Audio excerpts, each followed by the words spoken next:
Lisa. Will.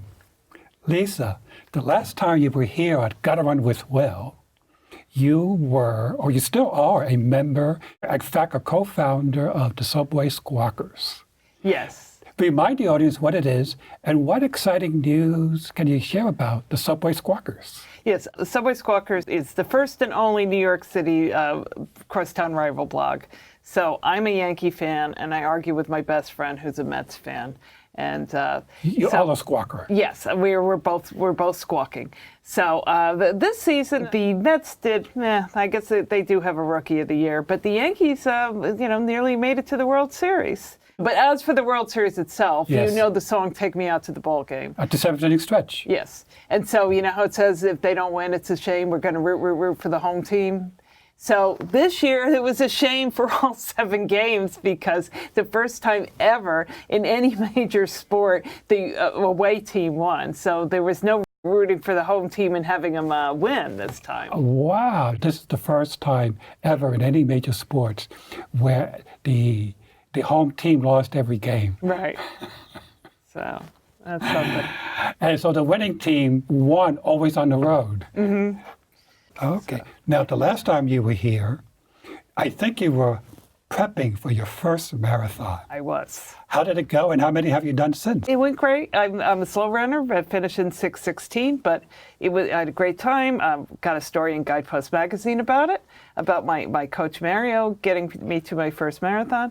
And since then, I did my second one in New Jersey, and then I've kind of had a little goal to do marathons in all 50 states. Now, granted that I'm 52, I don't know what the odds are, how long it's going to take me. It could be the next 40 years.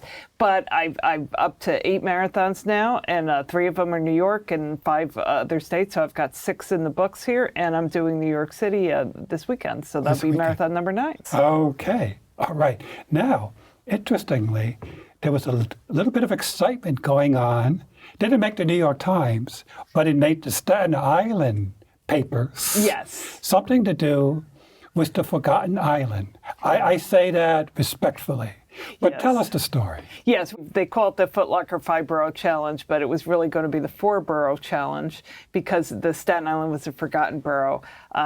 They had a runner last year who was originally from Staten Island but lives in Manhattan, Pamela Passarello, I think her name is, and she was going to be running it for Staten Island, even though she ran it for Manhattan last year. And not only is that the first time they've ever had a repeat of somebody, which is the way the 5-Borough Challenge works, it's like, do you have an interesting story? Or you like a long-time runner? You do stuff with your community or whatever. It's kind of like a Lifetime Achievement Award. Yeah. And so to do it twice just seemed very odd in the first place. In the second place, somebody who hasn't lived on Staten Island since she was a child, and she's going to be representing our borough in the marathon. This did not sit well with Staten Islanders. It didn't sit well with you because you did something about it. Right. It was one of these things where all the different running clubs in Staten Island had originally sent a letter to New York Roadrunners saying, no, we're not happy about this. Just, why didn't you pick somebody from who lives here? And nothing was done. I just was like, we need to, rallying my fellow Staten Islanders, like, we need to go to the mattresses on this. We need to do something. So I I contacted politicians, I contacted the media, and the main thing I did was I contacted the Foot Locker bigwigs and they, the people that needed to know and say, this is not right. This is a slap in the face to Staten Islanders. So almost immediately, I would say within maybe an hour of me sending these emails, I started getting phone calls.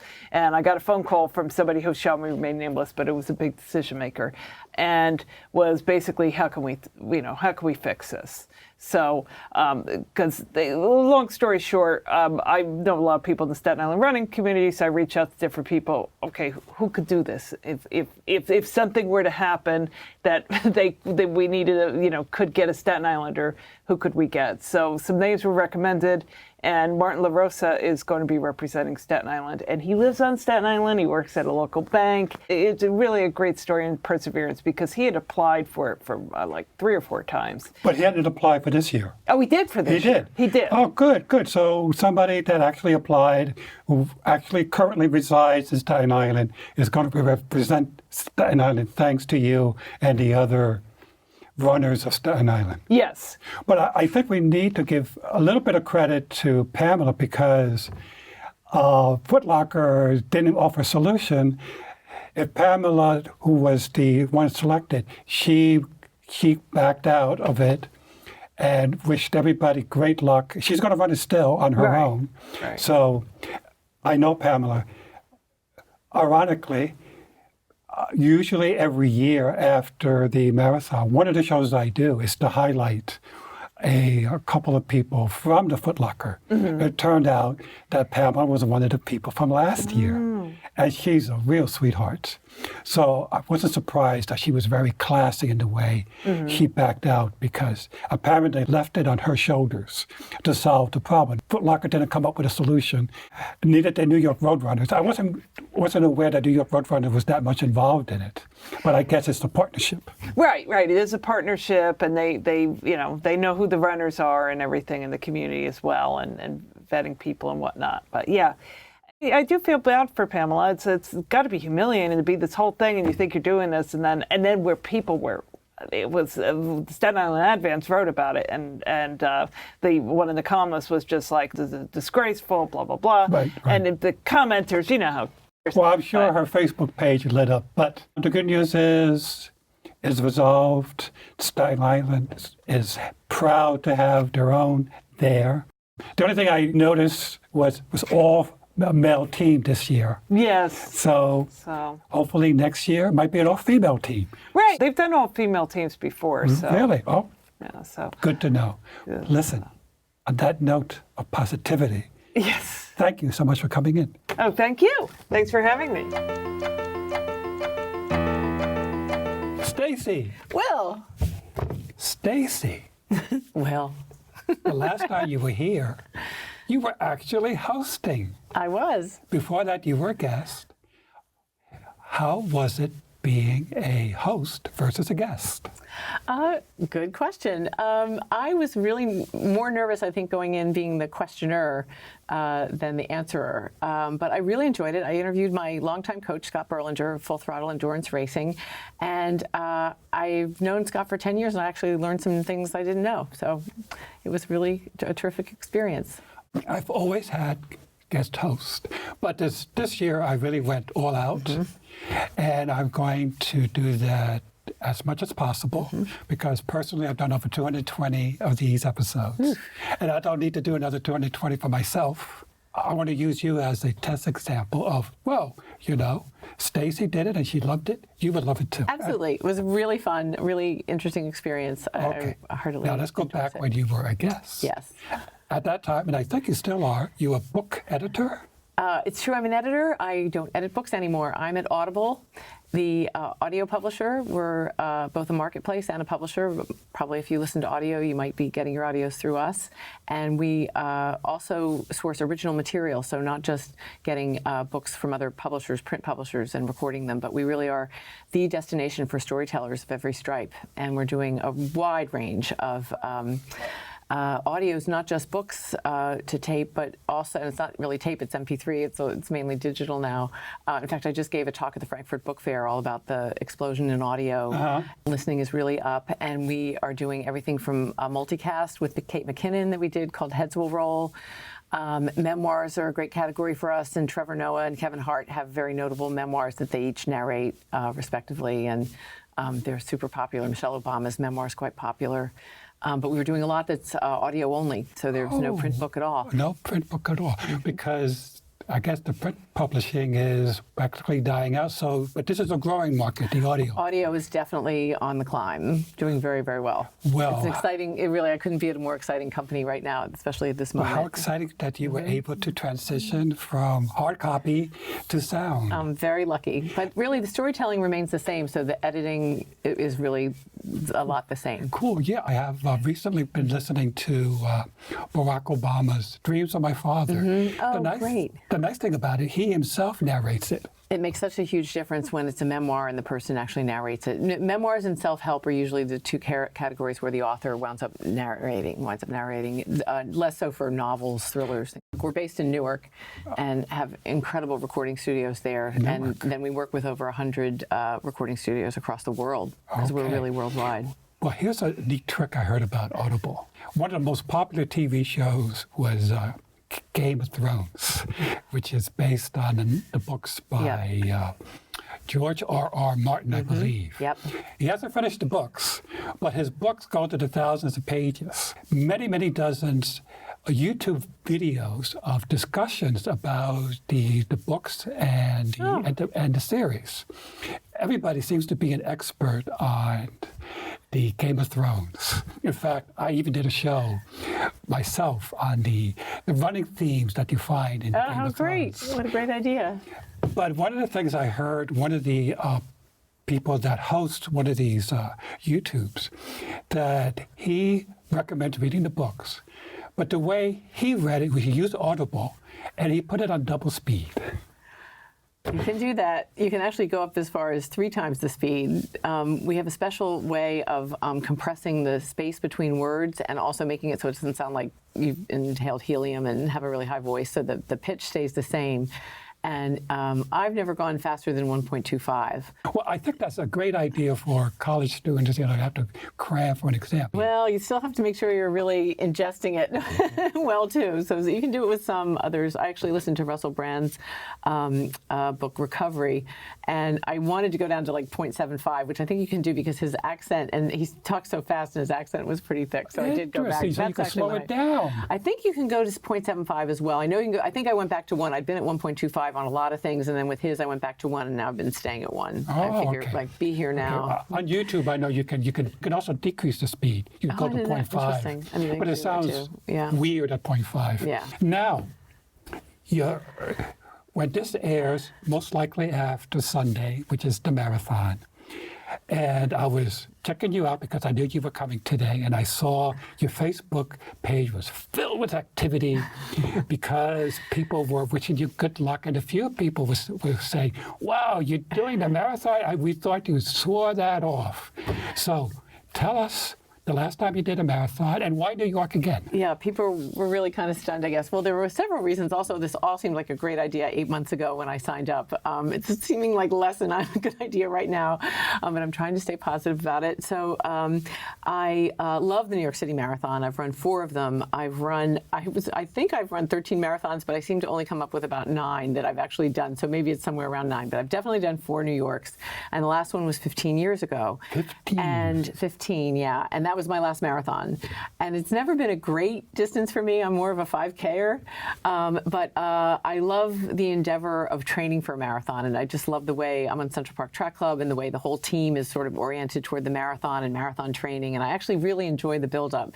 And so this year in October, I hit a big birthday. And I thought, what better way to celebrate than to run the New York City Marathon? And then in addition, I think it was shortly after I signed up for the marathon. I was an automatic qualifier through a half marathon time, so I knew I was in. I joined the board of the New York Roadrunners, so I feel really it's a great way to celebrate my first year of being on the join the board. Is there an application? And was there an online thing? Board member wanted? No, they kind of come after you, and there's a process, and you get interviewed by other members of the board, and you submit a resume and stuff. So I think the more they come looking for you. Oh. So I'm so lucky. I'm so happy. I've been a member, I think, since '83. But now you're a board member with reporting up to George Hirsch. Directly to George Hirsch. He's our wonderful chairman of the board. Well, have you interviewed him? Yes, I had him here. I was going to say, he'd be great. He'd be a great interview. And he wasn't taken aback when I asked him, George, why did they pick you to be chairman? Why did they pick me? I can I mean, probably different people had different thoughts, but one is I had a lot of time. He's wonderful. He's very modest and unflappable, so I'm not surprised that he handled it well. Well, listen, on that note, good luck on Sunday. Thank you so much. Hope to report back good news. Thank you. Josh, Will. Josh, the Yeah. last time you were here, I've got to run with Will. We talked a little bit about our mutual friend, Michael Ring. Yes, Michael Ring. Please give us an update how Mike is doing. He has made amazing progress over the past 5 or 6 years since contracting that rare muscle disease. At the time, he was in a wheelchair, and now he is totally out of it. He had several surgeries. He's been doing intensive physical therapy. Back then, his goal was to finish his 30th marathon. Well, about 2 years ago, he did it. He walked the entire marathon and completed it. Which one, Queens? The New York City Marathon, yeah. Oh, Yep. no Yep. fooling around with him. New York City. No fooling around. And now he could turn doorknobs. He could function more or less, you know. He's Yeah, he has a very rare disease. I can't pronounce the name of it. with a rare disease called CIDP. Professionals call it chronic inflammatory demyelinizing polyneuropathy. yeah. In fact, you did a film about it the Yes. first time around? Right. When I did that first film, he was wheelchair bound, but I did a sequel about 2 years after that to show his incredible improvement and progress, where I basically followed him throughout the whole Brooklyn Marathon. I filmed him throughout the Brooklyn Marathon. I filmed him crossing the finish line. There are only 400 yards to go. A few members of my running club joined me in unison, knowing that I was only a quarter mile away from crossing that finish line. This was just after the 13-mile mark. Just after I turned onto the boardwalk, I was joined by so many of my teammates. They said I was like Rocky going for a run and being followed by all the kids in Philadelphia. But I wasn't focused on what was behind me. I was busy changing gears from walking to running. Oh my gosh, so he did Brooklyn to prepare for his special 30th. Right. You mentioned doorknobs. I remember reading about, how it's difficult for him to use circular objects like doorknobs. Yeah. And it turns out my building, my condo, is undergoing, we're redoing our hallways. And I'm so proud of them because when I saw that they were going to redo all our doors and replace them with levers, Yeah. so that it's more friendly to, not only to the elderly population, Yes. may have to muscle, but also people that have that kind of, it's a symptom of the disease that is very difficult for him to grip. Right. Well, Michael had a series of surgeries to his hands, where not only could he do all those maneuvers, but he could do what we refer to as the Holy Grail. You want to know what that is? The Holy Grail? Is it biblical? What is it? No. In his case, it's basically the ability to wipe himself. Oh, my gosh. We certainly take that for granted. Yeah. Right. Now, you were also mentioning that there are some kitchen products that are... Yes, I know there's one company called Oxo. They make, it's approved by the American Arthritis Association. All the handles on the products, they're, household kitchen gadgets are larger and rubber, so people with mobility issues could use them. Oh, excellent. Yeah. Excellent. Now, that was some time ago, and Yeah. your kids were probably teenagers at that time. Yeah. They've grown up, and tell us about, I think one has moved out of the house? Yeah, my daughter is 19 now, so she's been an adult for the past year. In fact, as soon as she hit 18, she came back from school just to vote with me. Her first time? Her first time voting. Yep, I was very proud of her. And now she's starting her second year at SUNY Purchase. Now, 18, did you do a special film? Yeah, with her? yes. Hey, Emma. Happy birthday. Thank you. I remember when I turned 18 years old. It's called The Edge of 18. And it was the moment that she became 18, and to show her leaving the home and the father sadly saying goodbye to her, knowing that she has to be on her own because she's an adult.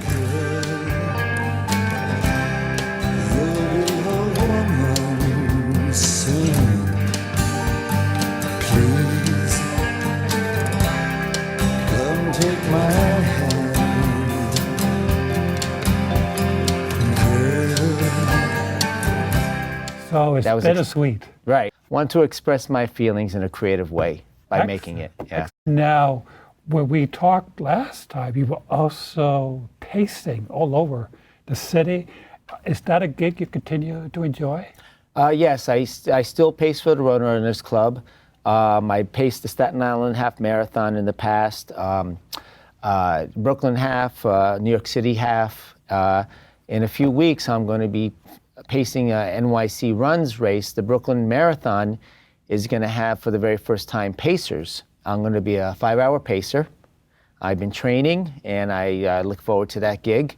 Should be fun, running entirely through Brooklyn. Is it out in the streets or where is it? About half of the entire marathon is in the streets, yeah. Excellent. It used to be entirely in Prospect Park, but Steve Lasto, he was able to bring Steve Lasto's the guiding light for New York City Runs. Right. I think they just celebrated their 10th year anniversary. Yeah, I think so. I think you're right. Yeah. So I guess it's a going concern. Yes. Now, you also pace for one of my very favorite private clubs, the Mile High Run Club. Yes.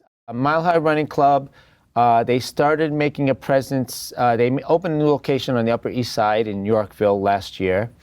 And one of the coaches from that club, somehow he discovered me that I was a pacer for the Roadrunners Club.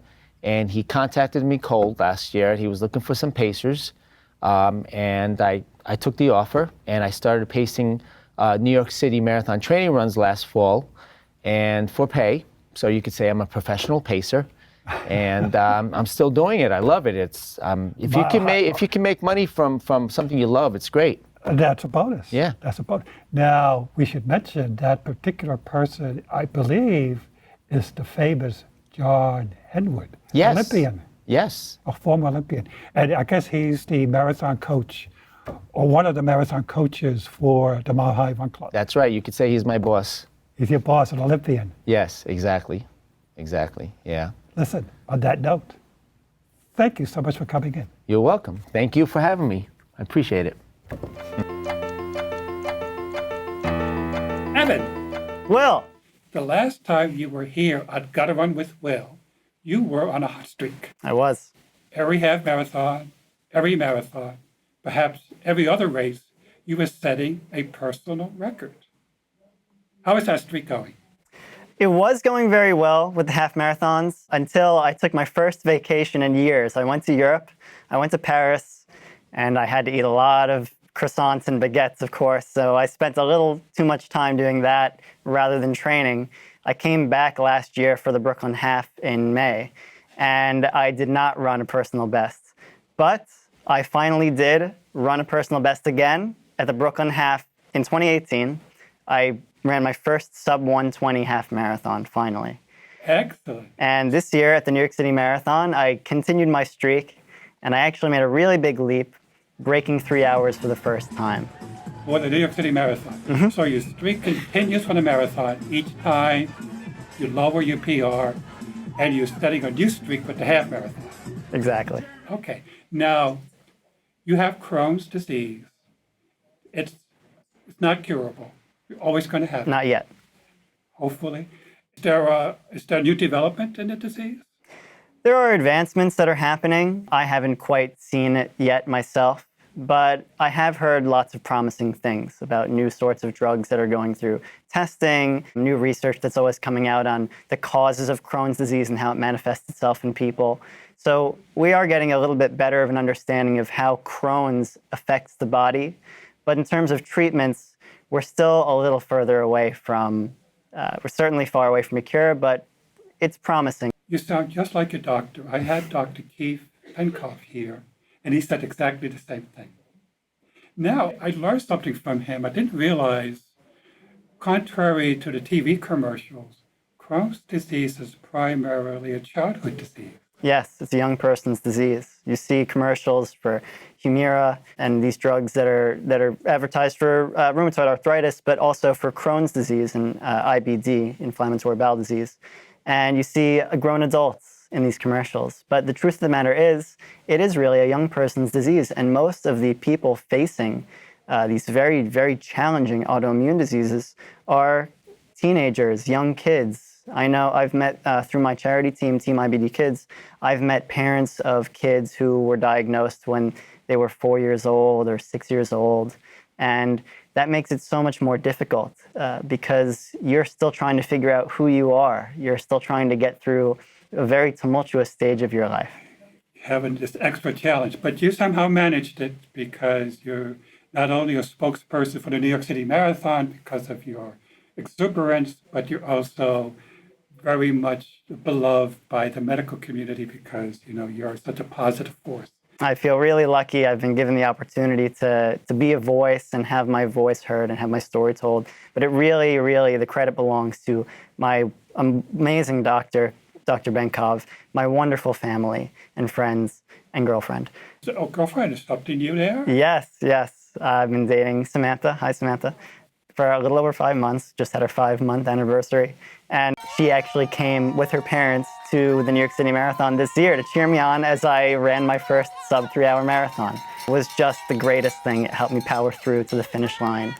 I had a bittersweet moment with Dr. Benkov. He realized that you're growing up, and soon, if not already, he has to turn you over because the disease continues.